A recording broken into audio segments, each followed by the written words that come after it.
Magandang araw po sa ating lahat. Ako po si Joseph, isang Bible reader. Basahin po natin to. Ano ang mga huling sinabi ni Jesus bago siya namatay sa krus? Ito po ay ayon sa 4 na Gospels ng Biblia.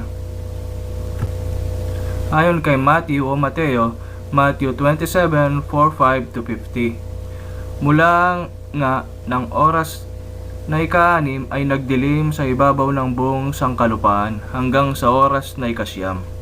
At nang malapit na ang oras na ika-9, ay sumigaw si Jesus ng malakas na tinig at sinasabi, Eli, Eli, lama sabachthani? Sa makatuwid bagay, Diyos ko, bakit mo ako pinabayaan? At nang marinig ito ng ilan sa nangakatayo roon, ay sinabi, tinatawag ng taong ito si Elias. At pagkarakay tumakbo ang isa sa kanila at kumuha ng isang